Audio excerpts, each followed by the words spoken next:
carriages, toktok. Thank you. We give you a very lovely trip here in Egypt.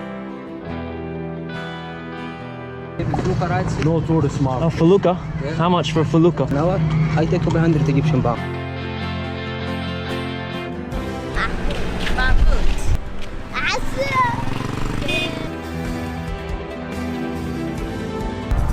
You see, all the bazaars come from Aswan, from Cairo, everywhere, because this real alabaster.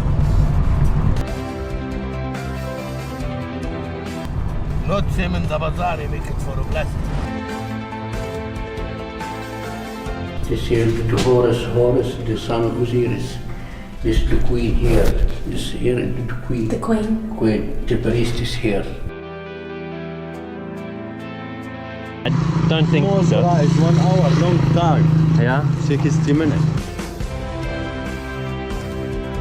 Why are there two beds? I have normal price and I have Egyptian price. What is tourist price? It's 350. 350. Yes. And you're giving it to me for 100. Yes, but I take his because of business. Very hard to do anything on your own here in Egypt without getting hassled by like 100 people. Hello and welcome back to my channel. Today I am doing a more practical video than educational. On one of my recent videos, specifically the second body parts one, go check it out after this if you want. Someone by the name Hey Vince Vlogs made an interesting comment that I am responding to in this video. The first Arabic bit says ازيك عامل ايه يا باشا, which translates as Hi sir, how are you? I'm alright, thank you for asking, I hope you are too. Then the ending Arabic bit says Shukran ya Prince, which is like thanks dude. First of all, thank you Vince for your kind words, I really appreciate it. Also, I'm very proud to see you use some Arabic in your comment. I hope you learned it from my channel. Now, on to the subject matter. I will give some quick tips on how to deal with Egyptians and the people you are likely to run into if you visit Egypt. First off, a very important tip is to convert your currency at an exchange office to Egyptian pound.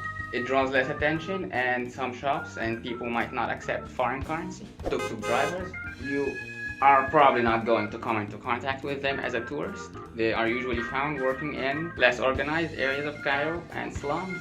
The use of the term organized here is purely relative because Cairo altogether is a hot mess, quite literally, but some areas more than others. Also, a great majority of them are very young, teenagers even, mostly because tuk-tuks don't need licensing here, which I think is dumb, but it's Egypt.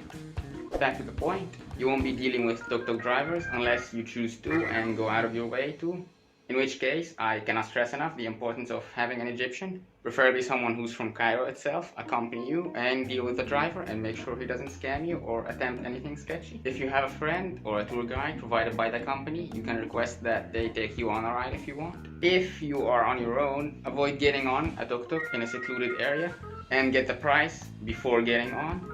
Ask him Bikam, which means how much, to give the impression that you know Arabic so he doesn't try to fool around with you. If he says a big number, say this isn't the price I usually take. مش ده اللي بدفعه دايما. It's usually very cheap as £5 mostly. Next, tour guide.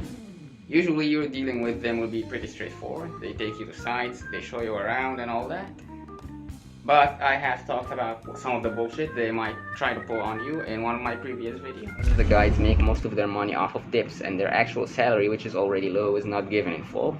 So a workaround they came to find is this: drag clients on a detour to a place like that and then they get a cut from the sales from the shop owner for getting traffic to his place. But if you don't want to, you are not forced to buy, especially if you're in the safety of a group. He can't do anything to you. And if the guy pushes it, till then you will file a report against them to the tourism police. They will back down. I'll link the full video down in the description, but it's kind of sad to watch and it's pretty lengthy, so keep that in mind. Next, scammers and vendors. There is something you need to understand here. Egyptians have this idea that because you're a tourist and you have money to spare, it's okay to scam you or overcharge you for things. That's not really exclusive to Egyptians, I feel like. It's basically the norm in the tourism industry around the world. And because it's still not that much, like the sum they're asking for, when you convert it to your foreign currency, they end up getting away with it sometimes. A lot of tourists just give them what they ask for because they don't know or don't care enough to hassle. At the time of making this video, $1 is worth 15.71 Egyptian pounds and €1 is worth 18.36 Egyptian pounds. So if someone asks for 150 EGP for something, it's just $10, which is the normal price for things in USA. But that's not the case here. A nice way to deal with this shit is to hear what they ask for and say you pay only half or third of it if it's not like something with a set price. For example, a taxi ride or a horse wagon trip. These don't have fixed rates. For small shops, food stands and such, you can do the same. Or listen to the Egyptians checking out so you know the price. I will make a video next time about numbers so you can do this and start dealing more easily with money, so consider subscribing. You could also just ask another customer for something, price. If you say, how much is this in English, they will most likely understand you. Most people here have at least some knowledge of English. But if you want to say it in Arabic, it would be, لو سمحت, بكام دي? Excuse me, how much is this? That way you can know how much something costs before going to the cashier with it, so he doesn't overcharge you, or you know if he tries to. Finally, I'm not entirely sure why Vince asked about barbers specifically, but the most a haircut will cost here is 50 Egyptian pounds for a guy. If you come down to Luxor, which a lot of tourists do, it's a pretty interesting place. If you walk around the streets, people will keep trying to talk to you.